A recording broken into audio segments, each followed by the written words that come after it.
자, 향진주인데요. 향진주 우리 회장님 재배해 보셨죠? 네. 어떻습니까? 한번 해봤더니 뭐 별 어려움은 없는 것 같더라고요. 다른 분들은 안 해보시고 처음이시잖아요. 이 향진주 벼를 제가 강의를 오기 전에 사가지고 먹어봤습니다. 먹어봤는데 지금은 트렌드가 어떤 트렌드냐면 소비자들이 원하는 것은 반차를 원합니다. 이게 바로 반찰 품종입니다. 그래서 반차를 원하고 또 향 쪽에 대한 것도 기호도에 따라 차이는 있지만 대부분의 사람들이 은은한 향에 대해서 좋아합니다. 밥맛과 관련된 요인들은 모든 요인들이 다 관여가 됩니다. 그런데 밥맛에 가장 관여를 많이 하는 게 뭘까요? 첫 번째가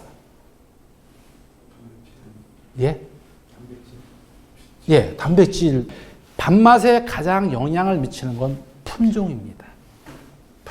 품종이 첫 번째고, 그 다음에 거기에 이제 우리 회장님 말씀하신 것처럼 질소질비를 적게 줘야 쌀알의 단백질 함량이 적어져서 밥맛이 좋은 겁니다. 그렇기 때문에 품종에 대한 것이 미질 쪽에서 가장 크게 영향을 미친다고 볼 수가 있습니다. 요거는 충남 10호입니다. 밀양 300호와 도화향 2호인데요. 밥맛이나 향이 굉장히 좋고요. 향이 있으며 진주색 같은 중간 찰입니다. 쌀알이 굉장히 맑고 투명하죠. 출수기가 8월 24일입니다. 벼는 조생종과 중생종, 중만생종 이렇게 나눠집니다. 조생종은 7월 달이나 8월 5일 요 사이에 출수하는 거고, 보통 중생종들은 8월 5일에서 10일 정도 사이고요. 중만생종들은 15일 정도에 출수를 합니다. 그런데 지금 온난화에 의해서 온도가 높아지면 쌀맛이 어떻게 된다 그랬죠? 떨어진다 그랬잖아요. 떨어지기 때문에 출수를 늦게 하기 위해서 지금은 출수기를 늦추는 품종들이 많이 나옵니다. 출수기가 늦어졌을 때 수량적인 측면뿐만 아니라 밥맛 자체도 굉장히 좋습니다. 그렇기 때문에 이 향진주 같은 경우는 출수기가 8월 24일입니다. 여러분 만복, 백옥향 재배했지만 출수기 자체가 비슷한데 아밀로스 함량이 12.8%입니다. 이 아밀로스가 굉장히 중요해요. 벼는 아밀로스와 펙틴으로 구분이 되어 있어요. 찹쌀은 펙틴이 100%입니다.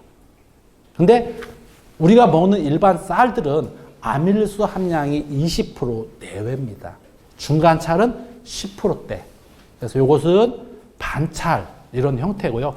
쌀 수량은 585kg입니다. 쌀 수량은 굉장히 많은데 이 벼는 도복에 강한 특징을 가지고 있습니다. 중요한 것은 일조가 부족하거나 산간지나 늦심기를 했을 때는 문제가 되어버려요. 그래서 친환경 쪽은 일반 재배보다 늦심기를 하기 때문에 조금 걱정은 됩니다. 걱정은 되는데 밥맛이나 수량이나 도복이나 이런 쪽에서는 기존에 나와 있는 것보다 월등하게 좋은 특징을 가지고 있습니다. 근데 비료를 많이 주시면 안 되고요. 이양 시기를 우리 충남 쪽에서는 한 5월 중순 요 시기로 권장을 하고 있습니다.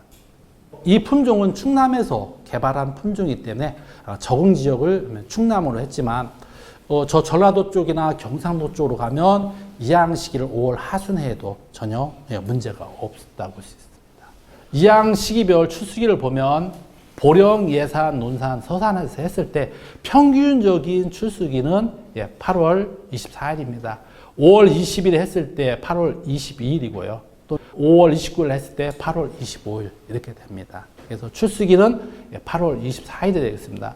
여러분 미호벼 작년에 재배했었죠.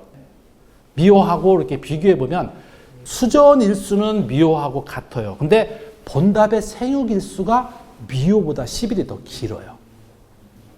본답 생육 일수가 길고 성숙 일수 60일입니다. 그래서 미호보다 10일 정도 늦은 그런 특징을 가지고 있는데 키는 더 크죠.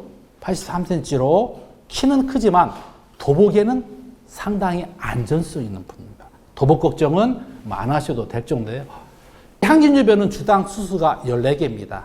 포기를 많이 벌질 않아요. 14개인 반면에 닙수는 많습니다.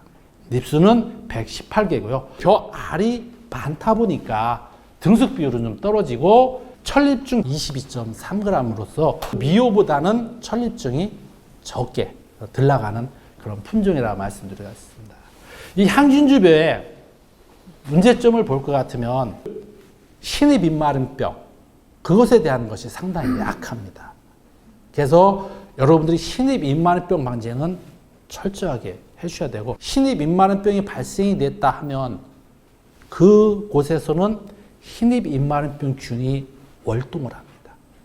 이 신입 입마름병은 바람이 심하게 분다든가 했을 때 벼에 상처가 생겨버리면 그 상처를 통해서 세균이 들어가 버립니다. 그래서 신입 입마름병이 발생이 되는데 그 균이 땅속에서 그 밑에서 월동을 했다가 해마다 나타나는 그런 문제점을 가지고 있고요. 도열병 쪽에서도 그렇게 강한 편은 아닙니다.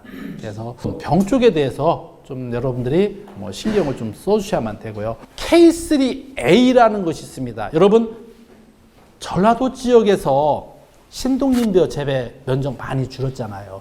그 이유가 신입 입마름병 때문에 그렇습니다. K1, 2, 3에는 강하지만 K3A에 약하기 때문에 신동진벼 면적이 줄었는데 이 품종도 K3A에는 약합니다.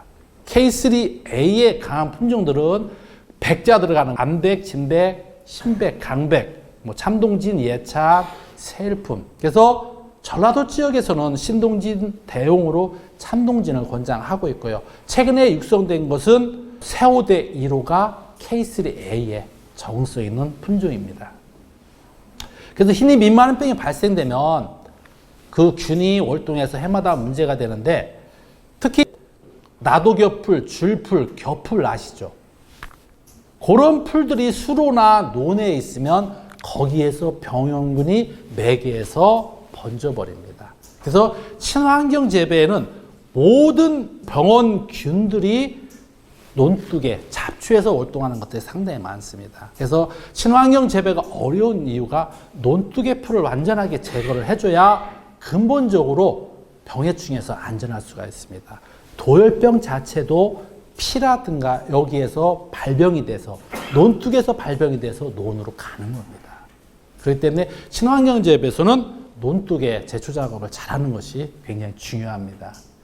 쌀 수량은 585kg입니다. 미호하고 비교해 봤을 때 한 4% 정도 수량이 증수되는 그런 품종입니다. 그래서 이 품종이 전체적으로 도복에 강하고 수량도 많고 미질적인 측면도 좋습니다. 그래서 제가 이 품종을 사서 먹어봤는데 향도 은은하게 나고 반찰이기 때문에 밥맛은 좋은 것 같습니다. 회장님 어떻게 느끼셨습니까? 네, 저는 맛있게 먹었습니다. 예, 소비자들의 입맛은 맞는 것 같은데 이제 향적인 좀 싫어하는 사람들도 좀 있습니다. 재현율은 미호하고 큰 차이가 없었지만 백미 완전 잎줄 본다고 치면 그 미호보다는 전반적으로 좀 이렇게 떨어지는 그런 경험입니다. 도정률도 좀 떨어지고 왜 그러냐면 이게 벼 알이 많고 수량이 많이 달리기 때문에 벼알 자체가 많기 때문에 전체적인 도정적인 특성은 조금 떨어진다고 이렇게 볼 수가 있습니다. 미지를 볼 것 같으면 신복백이 없어요. 신복백이 없고 단백질 함량이 상당히 낮습니다. 단백질 함량이 5.3으로서 미호보다 낮고 아밀로스 함량 자체는 12.8로 미호보다는 조금 많지만 밥맛적인 특징, 윤기치라든가 식미적인 특성에서는 미호보다 좋은 걸로 성적이 나왔습니다. 여러분 골든킨 3호 아실 겁니다. 골든킨 3호나 정담이나 미호를 가지고 비교를 해봤을 때 전체적으로 봤을 때 골든킨이 그나마 윤기치가 높고 다른 거에 비해서 밥맛적인 측면에서 맛있다고 하는데 이 향진주가 골든킨보다는 더 윤기치가 높다고 말씀드릴 수가 있겠습니다.